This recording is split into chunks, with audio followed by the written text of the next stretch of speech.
peut-être effectivement 3-4 mots d'introduction avant de commencer les questions. En fait, je vous avais proposé ça quand vous m'aviez dit on voudrait vous demander pourquoi vous pensez qu'il s'agit d'une révolution numérique. Je pensais que c'était une bonne question introductive. Pourquoi parle-t-on de révolution ? Et simplement pour placer un peu les choses en perspective, je pense effectivement qu'aujourd'hui, on peut parler d'une vraie révolution et pas simplement d'une évolution technique. Ce n'est pas un progrès technique parmi tant d'autres, parmi tous ceux qu'il y a eu, mais il s'agit bien d'une révolution qui n'est pas la seule, d'ailleurs, qui bouleverse un peu le monde aujourd'hui, mais qui se situe à côté, par exemple, de la grande révolution économique qu'est la mondialisation, ou la révolution écologique, bien sûr, qui est aussi une révolution absolument fondamentale. Et la révolution numérique est donc une troisième révolution. Il y a aussi la révolution génétique. Et d'ailleurs, toutes ces révolutions sont parfois interconnectées, si je peux utiliser ce mot particulièrement numérique. Et pourquoi c'est donc une révolution ? C'est parce qu'à mon avis, c'est quelque chose qui bouleverse un certain nombre de repères. Et donc, quels sont ces repères qui sont bouleversés ? Il y a d'abord tout simplement les repères de l'espace et du temps.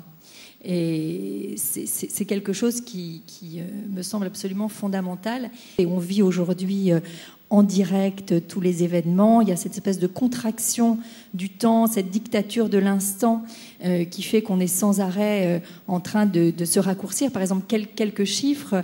Il a fallu un peu plus de 35 ans pour que la radio atteigne 50 millions d'auditeurs. Il en a plus fallu qu'une quinzaine pour obtenir le même nombre pour la télévision, que 3 ou 4 ou 5 pour le premier ordinateur PC, et 18 mois à peine pour que Facebook ait 50 millions d'internautes, alors qu'aujourd'hui, il y a même 400 millions d'internautes sur Facebook. Alors, c'est vrai que l'espace, plus le temps, plus le rapport à soi et aux autres qui a changé, plus les repères du gratuit et du payant, du public et du privé, tout ça, ça fait beaucoup de choses qui sont bouleversées et qui, à mon avis, justifient cette affirmation qu'il s'agit effectivement d'une vraie révolution. Je trouve que le numérique donc, bouleverse d'abord la relation à soi et aux autres, bouleverse ensuite la vie quotidienne, avec tous les aspects scientifiques de santé, de sécurité, de liberté, bouleverse le monde de l'entreprise et le monde de l'économie, bouleverse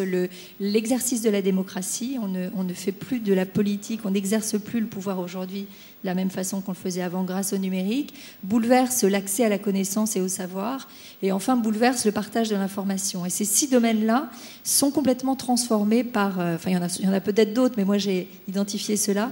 Et donc c'est quelque chose d'effectivement très, très révolutionnaire.